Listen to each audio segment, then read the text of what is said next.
The morning sun rose over the quiet stretch of Montana land, painting the wide fields in soft gold. The old barn still carried the scent of hay and memory, and for Daniel Carter, that smell was both comfort and curse.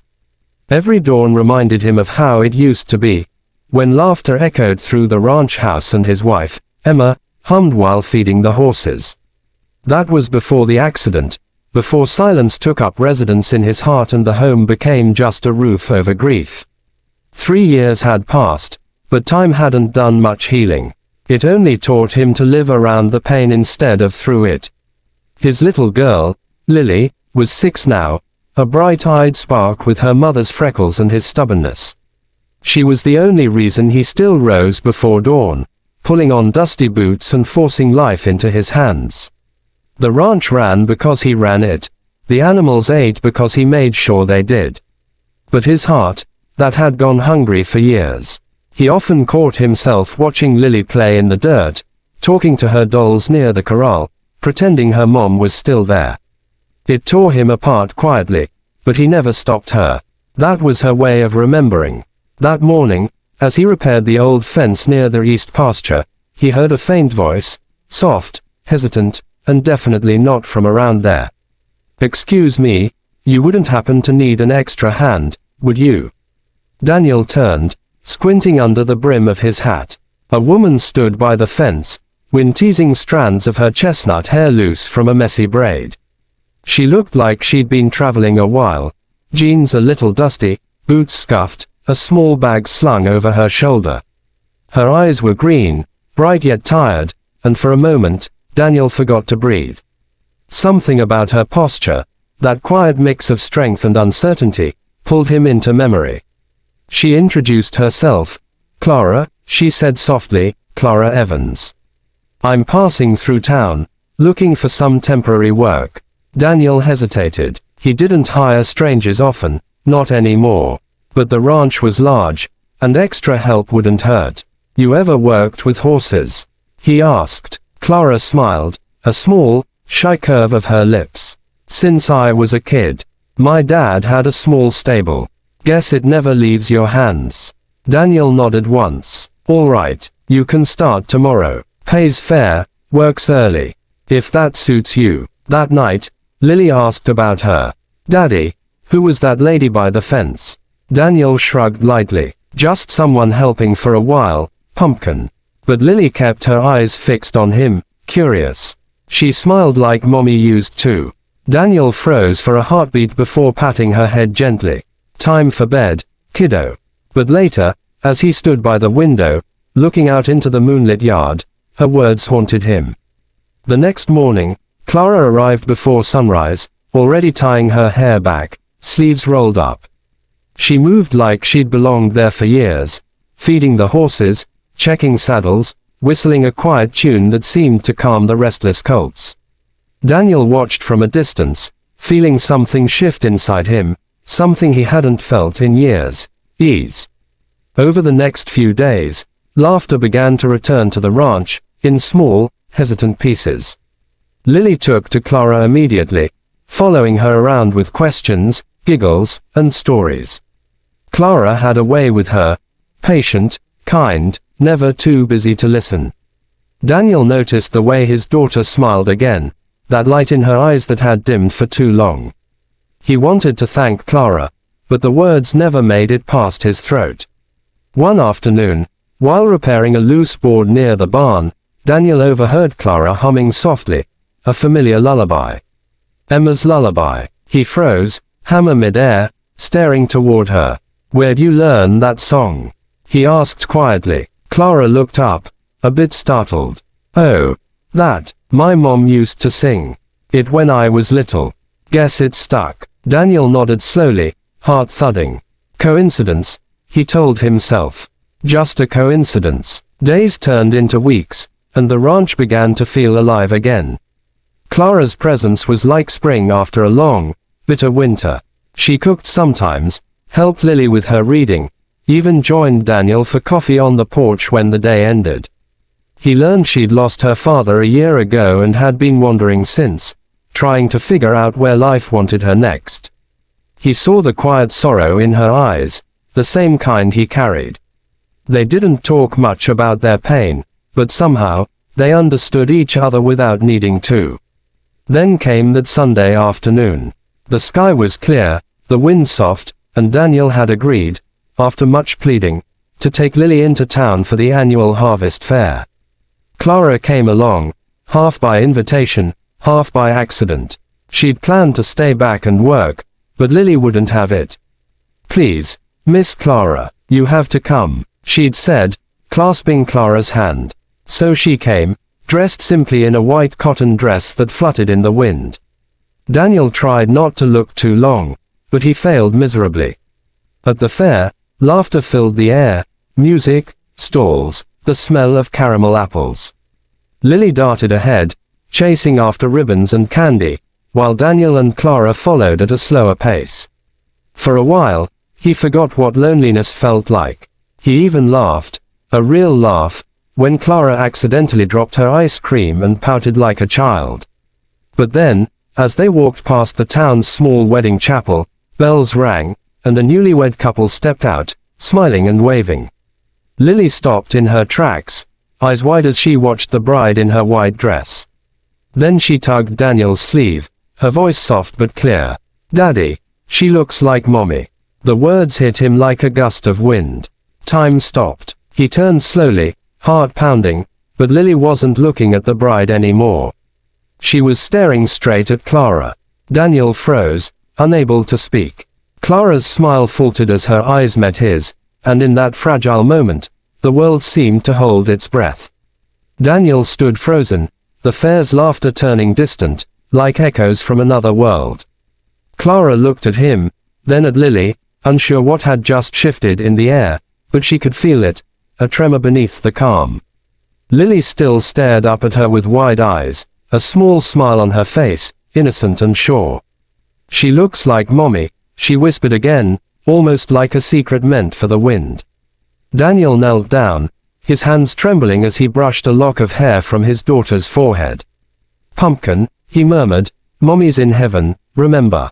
Lily nodded softly. "I know, Daddy, but maybe Mommy sent her." Those words struck deeper than any storm could. Clara's eyes shimmered. She turned away quickly, pretending to watch the wedding crowd, but Daniel saw the way her hands fidgeted, the way her lips pressed together as if holding back something fragile. He rose, unsure of what to say, so he said nothing. The three of them walked in silence for a while, the fair around them bright and alive, while Daniel's heart thundered like hooves in the distance. That night, the ranch was quiet again. The stars stretched endless above the fields, and the cicadas hummed in the dark. Daniel sat on the porch with a cup of coffee gone cold, watching the faint light from the guest room window where Clara slept. Lily had long since gone to bed, still whispering about angels and weddings and how nice Miss Clara looked in white. He wanted to laugh, but the ache in his chest wouldn't let him. Something inside him had cracked open at the fair, something he thought had long been buried with Emma. He didn't know if it was wrong to feel this pull, this warmth, this fear. He closed his eyes and whispered into the night, "Emma, what am I supposed to do?" The wind gave no answer, only carried the faint scent of wildflowers from the yard. Over the next days, nothing was quite the same. Daniel found himself noticing Clara in ways he hadn't before.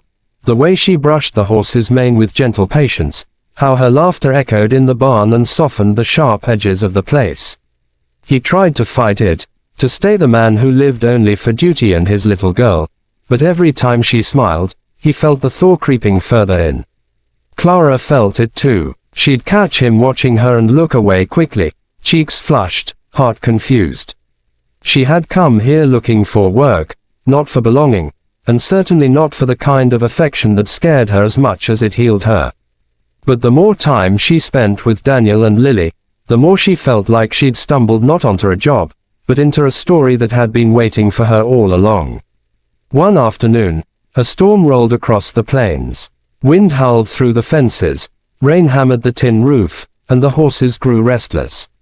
Daniel and Clara rushed to the barn to calm them, soaked through before they even reached the door. Lightning split the sky as Daniel grabbed a tarp, and Clara moved beside him, holding it steady as the thunder roared. In that frantic rush of noise and rain, their hands brushed. Both froze, eyes meeting through the dim light. For a moment the world held still. No thunder, no rain, no ghosts. Just breath. Just two people who'd forgotten what it felt like to be alive.